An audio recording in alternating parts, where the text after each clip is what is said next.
Hello.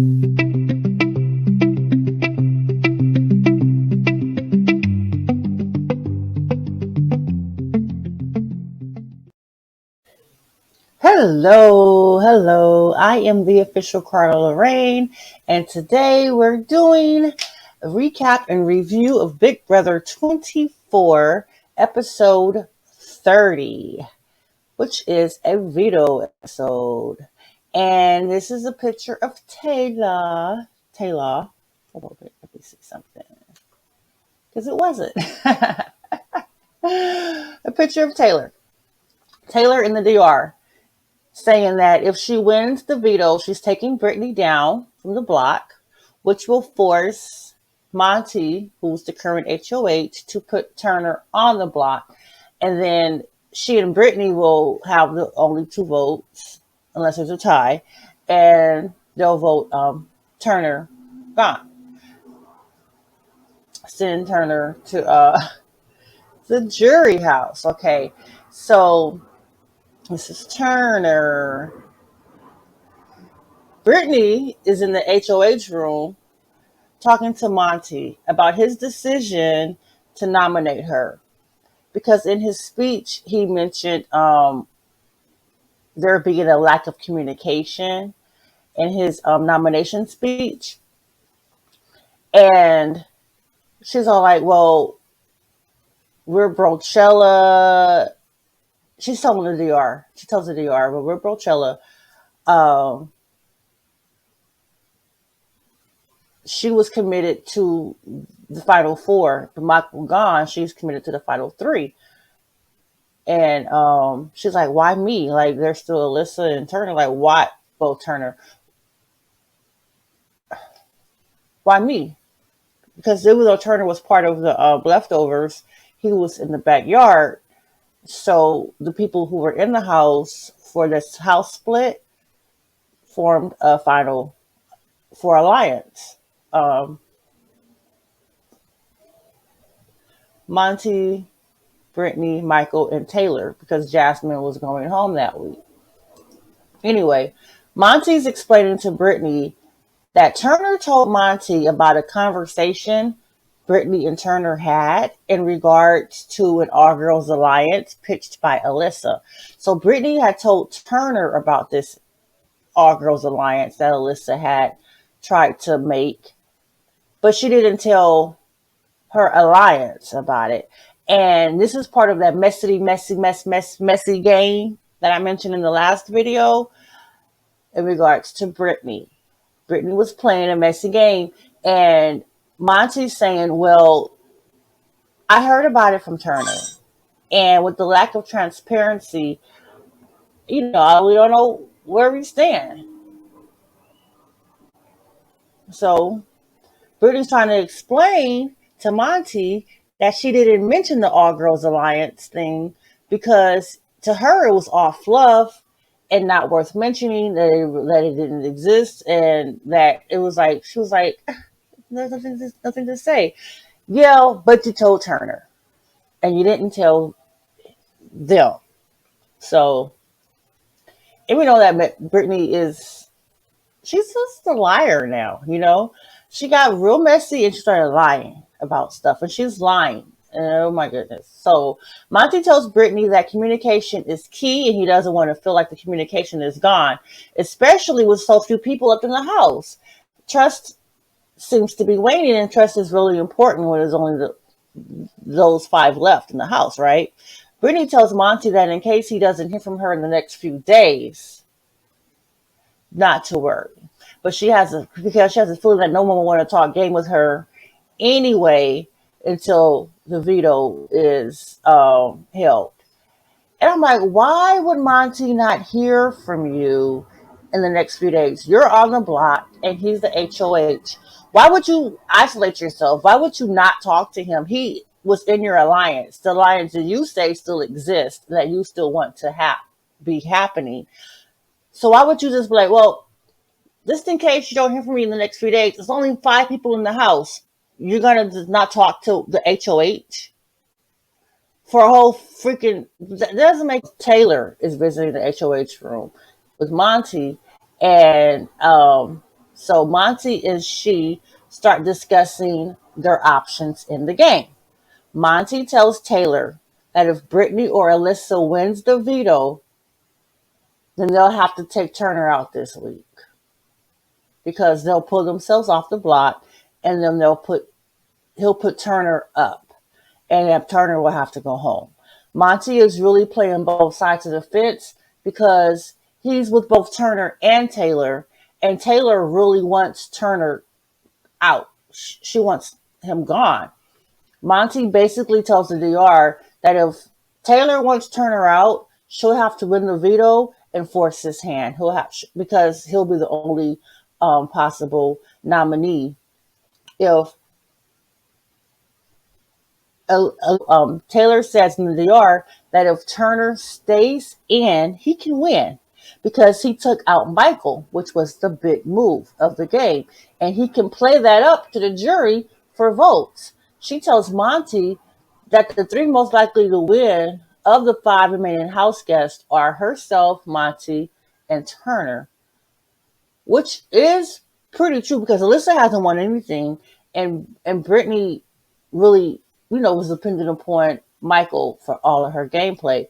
So when it comes to the votes, Brittany probably wouldn't win anyway. And when it comes to competitions, she might not win, but Alyssa more than likely won't win anything either.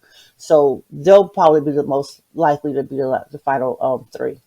That's what Taylor's telling Monty. Turner visits the HOH and says that the best case scenario is that either he or Monty win the HOH. Win the veto. Win the veto. Monty tells Turner that if one of the girls on the block pulls themselves down with the veto, he'll put up Taylor. But he says hopefully the noms stay the same.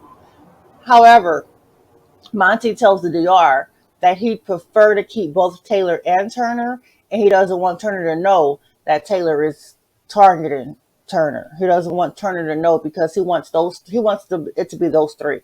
Fine, he wants to keep his people secure because he's good with Taylor and he's good with Turner, and he thinks that they'll pull him to the end and he'll pull them to the end. I guess is what maybe he won't, but he figures that they'll pull him to the end.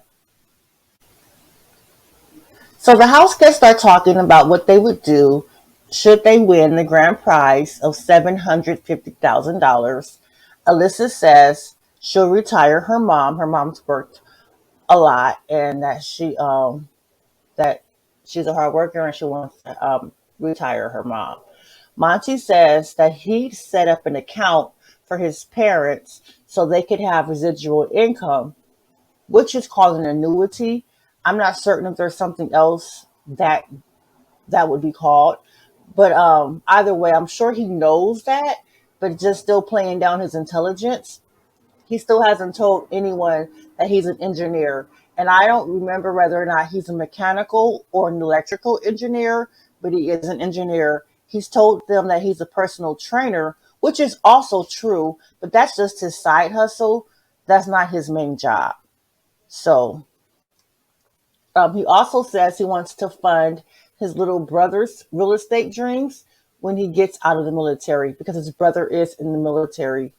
I think he's active duty, and I'm not certain which branch. But so Monty, Turner, and Taylor are having this discussion amongst themselves, and Brittany and Alyssa are having the same discussion downstairs.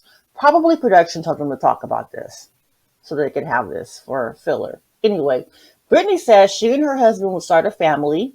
If she can't get pregnant naturally, they would either adopt or do IVF because she has a condition called PCOS, which stands for polycystic ovarian syndrome.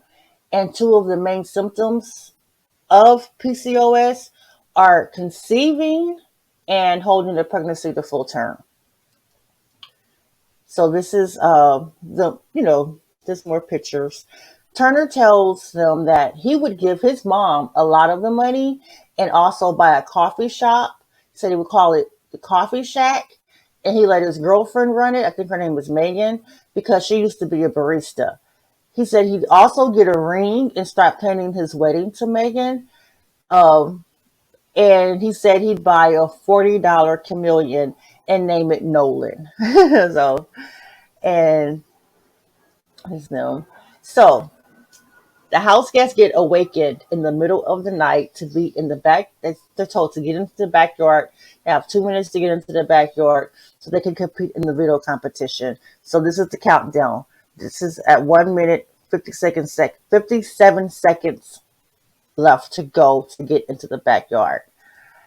Taylor says she'd rather be awakened by shirtless men rubbing her feet and feeding her grapes. And the production gives us this flashback of Taylor with Joseph from a competition earlier in the season. So they're all like, where's Monty's? 18 seconds left. Okay, so we got 4 of the 5 outside. Monty decided to do his morning routine while everyone else made it to the backyard with seconds to spare. Monty did not make it. Here is Monty. Monty did not make it in time, and as such was disqualified from competing in the veto competition as the head of household. So he will not be competing in this competition.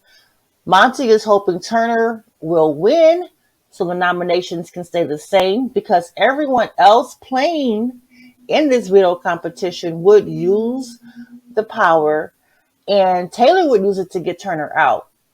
And Monty does not want that to happen because, like he said, if either Brittany or Alyssa uses the power, wins and uses it, he's going to put Taylor up. That's what he told Turner. But if Turner would, but if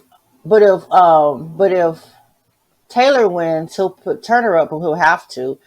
And if Turner wins, then the nominations will stay the same because Turner would keep them the same.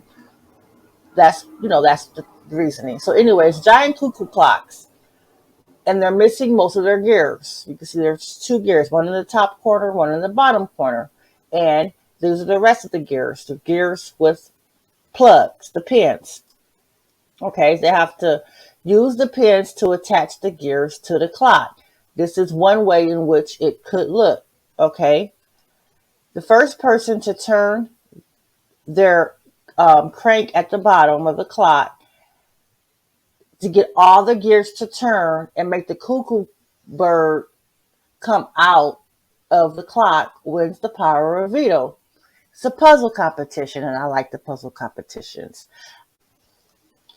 They all seem to have different strategies. Turner seems to be starting in the middle. Brittany realizes that all the gears can't fit in the, straight up and down. So she knows that she figures, okay, it's going to have to curve. She starts from the bottom, so it's going to have to go up and then curve back down and go back up. That's what she figures. Alyssa's putting the larger pieces in various spots on the board. I guess she'll fill in the gaps with the smaller ones. Taylor says the comp is making her feel cuckoo. She says just putting gears up and putting the gears up and reassessing as she goes along to see how they fit and stuff and turn. Turner has all of his connected at this point, but has gears left over. So he realizes he needs to zigzag them, and he needs to have a curvature to his. And picture of Taylor on hers, Alyssa and her progress. Alyssa's gears aren't even touching. So I don't know. She's not really filling in. She's filling in gaps, but they're not touching. Turner says the gears are like Big Brother, and he's just a cog in the system helping it work, or something like that. The way he said it was more eloquent. Brittany and Turner are neck and neck. It's Donna Turner and Brittany. Brittany turned her crank as Turner was securing his last piece. She wins. She says, "This is for you, Michael." She was able to say it. She had the opportunity to say it. And Turner goes in the yard. He's like, "What? Why would you say that? Michael puts your game on blast. He's the reason why you're on the block right now. Like, why would you do that? Why for Michael?" And Alyssa is devastated. She's wondering how she could have lost, like what she did wrong. Girl, Your gears weren't touching. They weren't touching. So Monty, it's like, okay, people are gonna be in my ear about who to put up now. Like, since Brittany won, she's obviously gonna take herself off the block. Some people are gonna be in my ear to put up either Turner or Taylor. He really doesn't want to hear all that. Um, Brittany goes into the storage room and she's like, "Not taking me out. I'm here." She starts doing all these things. I didn't capture that. I just captured her talking to the camera. "Not taking me out." It's Final Four guaranteed. Okay, she's Final Four guaranteed. Brittany is. Turner thinks Monty won't put him up. Well, he says to Alyssa that he thinks that they're gonna pitch to Monty that he go on the block, but he thinks that Monty won't actually do it. Alyssa says in the DR that Turner is the closest person to her in the house. He's like, yeah, they're thinking that. And she's like, oh no, but that's what they're thinking. Anyway, Taylor thinks she's going on the block again because she knows Monty doesn't want the blood on his hands of putting Turner up. She's like flustered. She's like, oh my goodness, now what? Brittany is saying that this is where rubber meets the road, and Monty has to show his cards now, that he's either with Taylor or he's with Turner. Brittany and Monty are in the HOH room. Brittany says, Final Four. What's the Final Four? Half of the house next week. We're half of the house for next week. Like, we two, we made it. Brittany says that she hopes Monty understands that if he doesn't put Turner up, Turner will no longer be her target, but Monty will be her target instead. But she does threaten Monty. It says, it's one Turner worth two, me and Taylor. And she's like, it's I didn't write down everything she said, but it was clearly a threat. She was threatening Monty, like, you better do right, you know? Monty goes into the yard. He's like, who was this suburban mob boss Bob Brittany? What is going on? Where does she come from? She's trying to threaten and scare me. He tells the yard, it's not working. He said, one win. Well, he didn't say this, but I'm saying one win on your own, and you Final Four, and now you're like, you think you're the shit. You're going around, well, it's, just try to intimidate people. Girl, sit down, take a seat. Monty tells Turner he's not going up. Okay, so Turner and Monty are in the HOH room. Monty's assuring Turner he's not going on the block, and that if Turner goes, then Monty will be alone next week against the three women, and then he'd be target number one with them, and he doesn't want that. He also tells Turner that he can't trust Brittany. Monty tells Turner he doesn't trust Brittany for anything. Okay. Taylor goes into the HOH room with Monty. Monty tells Taylor about the conversation that he and Brittany had where Brittany was threatening him. Monty tells Taylor that Taylor is going on the block as a replacement because Brittany, of course, is going to take herself off of the block, and that he is going to put Taylor up in her place because he needs both Taylor and Turner. And he knows that Taylor is after Turner, and he doesn't want to risk putting Turner up and then Taylor votes Turner out. But he knows that Turner won't vote Taylor out because he just won't, So that's what he's figuring. Taylor does not want to be on the block a fifth time during an eviction night. She's been on the block more times than that, but she has been taken down. So therefore, she has not sat on the block on an eviction night except 4 times. And this would be the fifth if he actually puts her up in replacement of Brittany taking herself down. Okay, so it's Brittany, Taylor. Taylor is being caught out. Okay, so Taylor is now on the block. Taylor's on the block with Alyssa. Brittany took herself down. Brittany's ending the ceremony. The ceremony's adjourned. Brittany and Taylor hug. And that is the end of that episode. That is the end of that episode. And that was a lot quicker than than a lot of my other ones. Wow. That was pretty good. We did pretty good today. So if you like the video, please do give it a thumbs up. Feel free to comment down below. And please subscribe if you enjoy my content. And click the notification bell to notify whenever I post a video or go live, which I don't go live as often now, but I probably will start going live again pretty soon. So anyway, thank you all for watching. I love you. Bye.